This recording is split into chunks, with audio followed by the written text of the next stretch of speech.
नमस्कार दोस्तों, स्वागत है आपका द टीचर्स जोन में, जहां हम पढ़ते हैं selective systematic and simplest way of success के तरीके से। आज से हम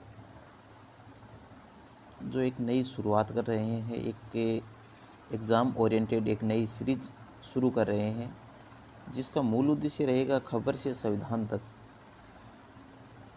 खबर से संविधान तक का जो अर्थ हुआ कि हम इस सीरीज में हम अखबार की एक महत्वपूर्ण खबर लेंगे, उस संविधान के प्रावधानों से जोड़ेंगे उसे और करेंगे उसका पूरा 360 विश्लेषण, ताकि आपके जो विभिन्न जो कम्पिटिटिव एग्ज़ाम होते हैं उसकी दृष्टि से आपको सीधा उसका क्या मिले, फ़ायदा मिले। तो चलिए शुरू करते हैं। आज की खबर है राजस्थान पंचायत चुनाव प्रक्रिया में सुप्रीम कोर्ट का दखल से इनकार। लेकिन सुप्रीम कोर्ट ने दखल देने से साफ इनकार कर दिया है और कहा हाई कोर्ट उचित मंच है। तो हम पहले इस खबर को पढ़ेंगे, उसके बाद में उसका अलग सटीक विश्लेषण करने का प्रयास करेंगे।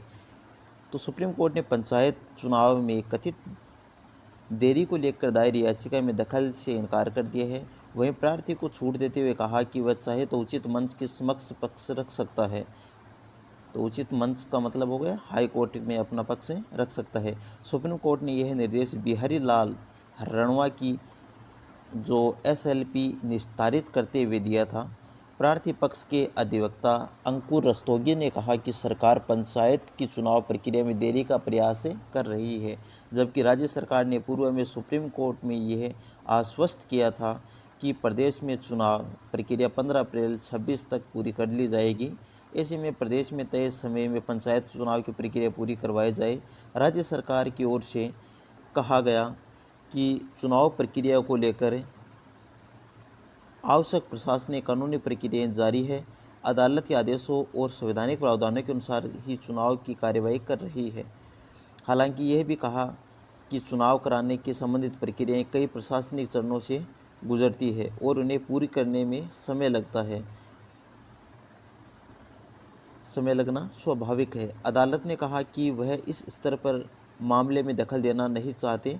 ऐसे में प्रार्थी को यह स्वतंत्रता है कि यदि उसे अदालती निर्देश की पालना में कोई शिकायत है तो वह उचित मंच के समक्ष जा सकते हैं।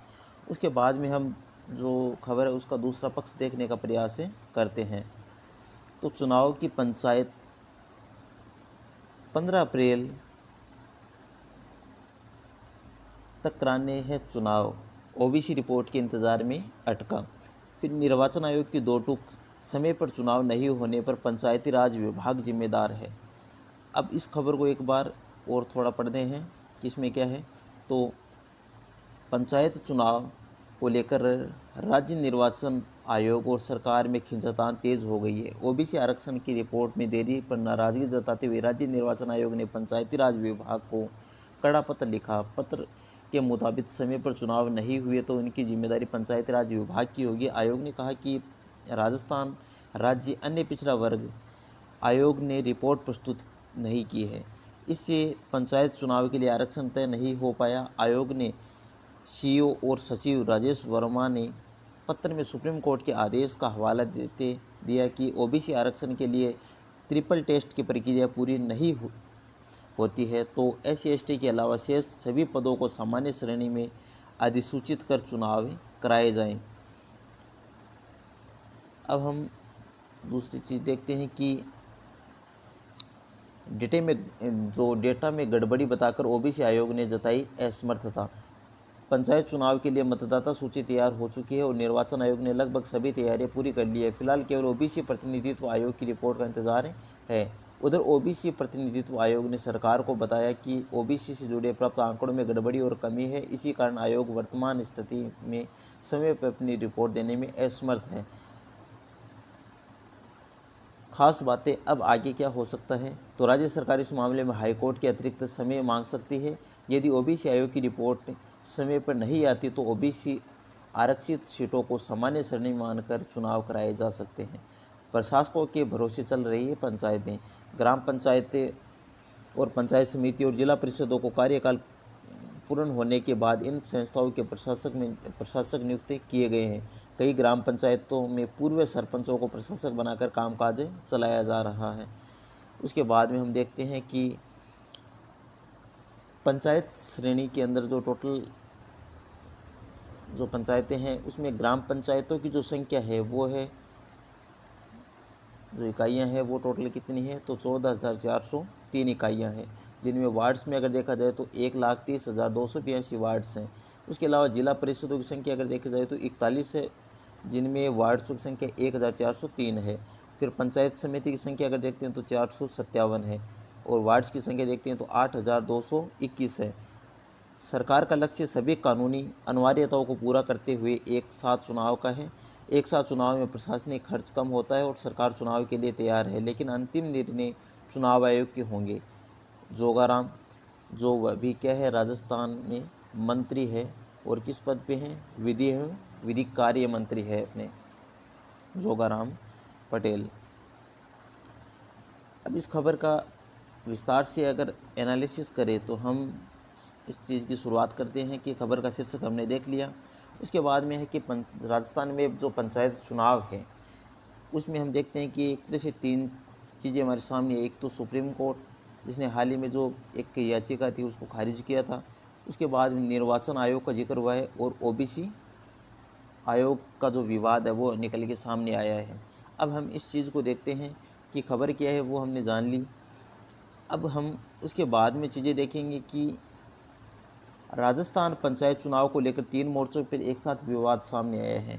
उसमें हम देखते हैं कि पहला है सुप्रीम कोर्ट। तो सुप्रीम कोर्ट में हुआ कि पंचायत चुनाव में देरी की शिकायत पर दखल देने से क्या कर दिया, उसने इनकार कर दिया और कहा हाई कोर्ट में जाएं। उसके बाद में हम दूसरे अगर पक्ष देखते हैं तो उसमें हमें नज़र आता है कि राज्य निर्वाचन आयोग तो पंचायती राज विभाग को कड़ी चेतावनी देते हैं, और समय पर चुनाव न हुए तो जिम्मेदार विभाग की होगी। तो राज्य निर्वाचन आयोग ने अपनी जिम्मेदारी से मुक्त हो गए कि उन्होंने कहा कि जो गवर्नमेंट है, पंचायती राज विभाग है, उन्होंने हमें अभी तक अपनी जो आवश्यक जो जानकारियां हैं वो नहीं जुटा पाए, या वो हमें नहीं दिए सही से। इस वजह से सारी गलतियां वो किसकी है, पंचायती राज विभाग की है। उसके बाद में हम देखते हैं कि इसमें ओबीसी आयोग का भी वर्णन है कि ओबीसी आयोग कह रहा है कि डेटा में गड़बड़ी का हवाला देते हुए कहा कि रिपोर्ट तैयार करने में हम असमर्थ हैं, क्योंकि जो हमें डाटा उपलब्ध करवाया गया था ओबीसी की जो जनसंख्या है उसके अकॉर्डिंग जो सीटों का निर्धारण होना था, आरक्षण का निर्धारण होना था, वो नहीं हो पा रहा है। उसके बाद में हम देखते हैं कि राज्य सरकार का लक्ष्य क्या है। तो राज्य सरकार खुद चाहती है कि जो सुप्रीम कोर्ट की गाइडलाइंस थी, तो राज्य सरकार को कहा था कि 15 अप्रैल 26 तक चुनाव संपन्न कराने हैं।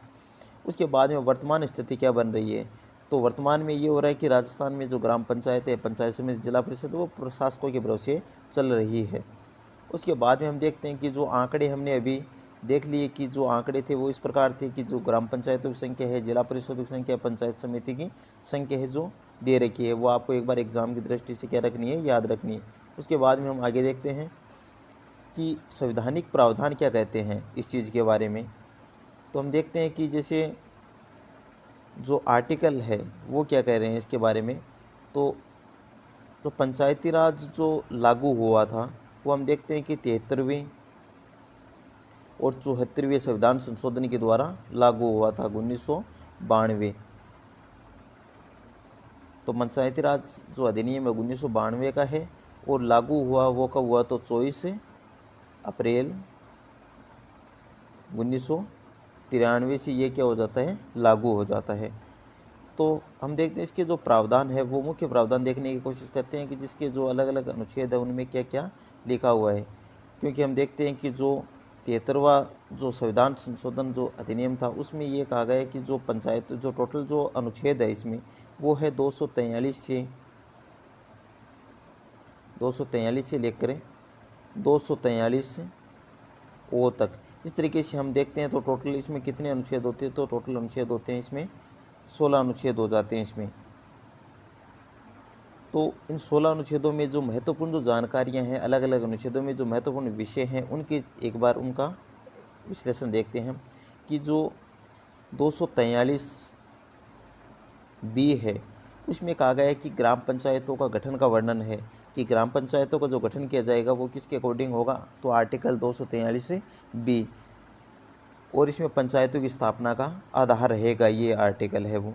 उसके बाद में हम देखेंगे कि जो 243C है वो क्या कहता है, तो पंचायतों की जो संरचना है वो कैसा रहेगा, तो त्रिस्तरीय ढांचा उपलब्ध करवाता है। तो इसी आर्टिकल के अकॉर्डिंग हम देखते हैं कि जो ग्राम पंचायत है, पंचायत समिति है, जिला परिषद है, तो एक त्रिस्तरीय ढांचा है पंचायती राज का, तो 243C के अकॉर्डिंग है वो। उसके बाद में हम देखते हैं 243E, तो 243E में है कि पंचायतों का कार्यकाल क्या होगा, तो 5 वर्ष होगा, और भंग होने पर 6 माह में क्या हुई, चुनाव होने अनिवार्य है। तो ये चीज़ें में हमें याद रखनी है। चुनाव में देरी पर कानूनी बाध्यता है, मतलब चुनाव है वो समय पे करवाने आवश्यक रहेंगे। उसके बाद में हम देखते हैं कि 243D, इसमें हम देखेंगे कि जो SC/ST महिला आरक्षण का क्या है, इसमें प्रावधान किया गए हैं। तो इसमें आरक्षित जो सीटें हैं उनका वर्णन हमें देखने को मिलता है। तो जो आरक्षण दिया जाता है वो किसके अकॉर्डिंग दिया जाता है, तो 243D के अकॉर्डिंग दिया जाता है, और बाद में इसमें OBC वर्ग को भी इसमें क्या कर लिया गया था, शामिल कर लिया गया था। क्योंकि राजस्थान हम देखते हैं कि राजस्थान में जो महिलाओं का आरक्षण है वो कितना कर दिया गया है, 1/2 कर दिया गया है। उसके बाद में हम देखते हैं कि 243 जो के है, 243K में क्या है, तो 243K में राज्य निर्वाचन आयोग का वर्णन है। तो पंचायत राज चुनाव कराने की संवैधानिक जो बाध्यता है वो किसकी है, राज्य निर्वाचन आयोग की रहेगी। तो इसमें निर्वाचन आयोग की भूमिका और उसके कार्य है उनका वर्णन किया गया है। क्योंकि हम देखते हैं कि जो देश में जो भारतीय निर्वाचन आयोग है उसके जो चुनाव करवाने की जो जिम्मेदारी है वो किन किन की है, तो वो लोकसभा राज्यसभा के चुनाव करवाते हैं, राज्य में विधानसभा विधान परिषद के चुनाव करवाते हैं, राष्ट्रपति उपराष्ट्रपति के वो चुनाव संपन्न करवाते हैं। उसके अलावा पंचायती राज के जो चुनाव है वो किसके द्वारा संपन्न करवाए जाते हैं, तो वो संपन्न करवाए जाते हैं राज्य निर्वाचन आयोग के। केस है सुप्रीम कोर्ट का, जिसमें ये जो OBC के लिए जो आरक्षण है उसके लिए ट्रिपल टेस्ट है वो क्या किया गया, अनिवार्य किया गया था। और वो ट्रिपल टेस्ट जो केस है वो निकल के जो हमारे सामने आया, तो वो एक 2010 का मामला है।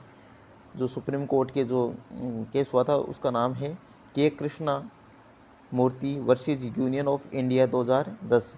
इसमें क्या चीज़ें थी, तो इसमें देखने के मिलते हैं कि पहली चीज़ OBC पिछड़ेपन का एम्पिरिकल या अनुभवजन्य डेटा उपलब्ध हो, तो ये करवाने की जिम्मेदारी किसकी रहती है, सरकार की रहती है। तो वर्तमान मामले में हम देख रहे हैं कि OBC आयोग ने कहा है कि हमें एक तरह से देखा जाए तो सर गवर्नमेंट ने एक डेटा है वो सही तरीके से उपलब्ध नहीं करवाया है।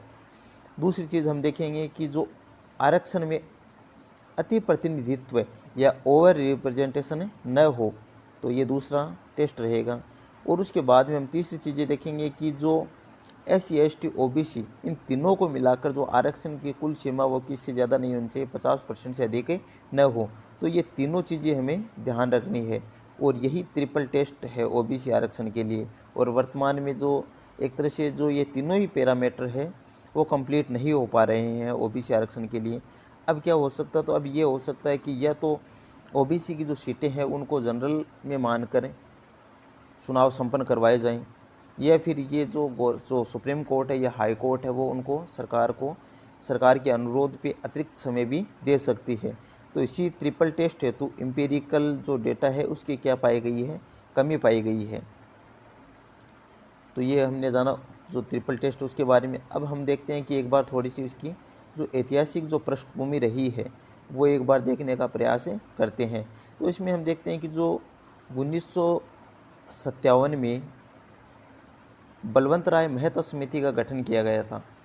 अब बलवंत राय मेहता समिति थी, उसी की सिफारिश के ऊपर जो उस टाइम पे तत्कालीन जो प्रधानमंत्री थे पंडित जवाहरलाल नेहरू, उनके द्वारा 2 अक्टूबर 1959 को राजस्थान के नागौर जिले में बगदड़ी गांव से पंचायती राज व्यवस्था की औपचारिक क्या की जाती है, शुरुआत की जाती है। और ये जो रहता है वो क्या रहता है, त्रिस्तरीय पंचायती राज रहता है, जिसमें ग्राम, ब्लॉक और जिला लेवल पे इसकी शुरुआतें की जाती है। तो राजस्थान से इसकी होती है शुरुआत।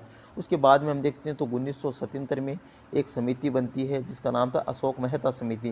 क्योंकि ये सारी जो समितियां हैं जितने वो क्या है कि जो पंचायती राज को संवैधानिक दर्जा मिलने से पहले गठित की जा चुकी है।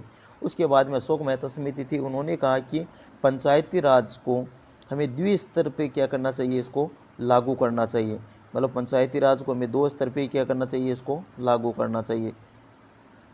तो इसमें जो ग्राम स्तर है उसको, ग्राम सभा का स्तर है उसको हटा दिया था इसने। लेकिन इसने एक बात जो अच्छी कही वो था कि इसमें राजनीतिक दलों की भागीदारिता बढ़ानी चाहिए ताकि इनके चुनाव वो समय पर संपन्न करवाए जा सकें और सरकार की उदासीनता है वो नहीं रहे इसमें। उसके बाद में हम देखते हैं कि 1985 में एक समिति का गठन किया गया जिसका नाम था GV के राव समिति, और ग्रामीण विकास कार्यक्रम पंचायतों के माध्यम से चलाए जाए, इसने ये सिफारिश की। उसके बाद में हम देखते हैं 1986 में LM सिंघवी समिति जिसने पंचायती राज को संवैधानिक दर्जा देने की मांग की थी। ये हमें याद रखना कि जो सिंघवी समिति थी 1986 में उसने कहा था पंचायती राज को संवैधानिक दर्जा दिया जाना चाहिए। फिर 1992 में 73वां संविधान संशोधन होता है और 1992 में ही फिर 74वां संविधान संशोधन किया जाता है और इसको भाग को किस में जोड़ा जाता है, तो हम देखते हैं कि जो भाग 9 में इसको जोड़ा जाता है पंचायती राज को। और जो आर्टिकल है वो कहाँ से कहाँ तक है इसमें, तो हम देखते हैं 243 से लेकर 243 तक हमें देखने को मिलते हैं। और जो अनुसूची है वो कौन सी अनुसूची जोड़ी जाती है, 11वीं अनुसूची इसके माध्यम से जोड़ी जाती है। और कितने विषय दिए जाते हैं पंचायतों को, 29 विषय दिए जाते हैं। उसके अलावा हम देखते हैं 1993 में एक तरह से इसको क्या किया जाता है, हमने देख लिया था, लागू किया जाता है 24 अप्रैल 1993 से ये लागू हो जाता है। और 24 अप्रैल को हमें याद रखना पंचायती राज दिवस मनाया जाता है। उसके बाद में 2010 में के कृष्ण मूर्ति केस आया था OBC आरक्षण हेतु, हमने देखा ट्रिपल टेस्ट का निर्धारण किया था सुप्रीम कोर्ट ने। अब हम देखते हैं संभावित जो प्रश्न है वो कैसे रहेंगे। तो अगला जो लास्ट हमारा जो पॉइंट रहेगा वो ये है कि परीक्षा में संभावित प्रश्न कैसे बन सकते हैं। तो पंचायती राज के चुनाव कराने की संवैधानिक जो जिम्मेदारी है वो किसकी है, तो राज्य निर्वाचन आयोग की है 243 के अकॉर्डिंग। उसके बाद में हम देखते हैं OBC आरक्षण के लिए जो ट्रिपल टेस्ट है वो किस वाद में निर्धारित हुए, तो के कृष्णमूर्ति वर्ष यूनियन ऑफ इंडिया वाद था 2010 का। इसके माध्यम से 73वां संविधान संशोधन कब से लागू हुआ, तो 24 अप्रैल 1993 से। पंचायत भंग होने या कार्यकाल समाप्त होने पर चुनाव कितने समय में अनिवार्य है, तो 6 माह के भीतर चुनाव अनिवार्य है, किसके अकॉर्डिंग, 243 के अकॉर्डिंग। उसके बाद में हम देखते हैं भारत में पंचायती राज का पहला शुभारंभ कहाँ से हुआ, तो ये राजस्थान नागौर से हुआ। और कब हुआ, तो एक तरह से देखा जाए तो 2 अक्टूबर 1959 को शुभारंभ किया गया। तो दोस्तों हमारी ये जो पहल है ये आगे जो चीज़ें देखते हैं, ये और क्वेश्चन है वो आप इसको देख सकते हैं और इसके जवाब देने का प्रयास कर सकते हैं। तो ये जो एक हमारी नई पहल है खबर से संविधान तक, इसके अकॉर्डिंग हम देखते हैं कि हमने आज एक खबर को विस्तार से जाना जिसमें था पंचायतों के चुनाव है उसके लिए जो याचिका दायर की गई थी उसके बारे में हमने देखा और उसका कंप्लीट विश्लेषण करने का प्रयास किया। तो दोस्तों ये आज का 360 विश्लेषण था खबर से संविधान तक के इस दूसरे एपिसोड में। अगर ये सीरीज़ आपको पसंद आई तो चैनल को सब्सक्राइब करें, वीडियो को लाइक करें और शेयर करें और कमेंट में बताइए कि आपको कोई अगर अखबार में या फिर जो न्यूज़ चैनल में कोई अगर अच्छी खबर है जिसका संबंध भारतीय संविधान से है, उसका अगर विश्लेषण चाहिए तो आप हमें कमेंट में बता सकते हैं। तो आज के लिए बस इतना ही, धन्यवाद।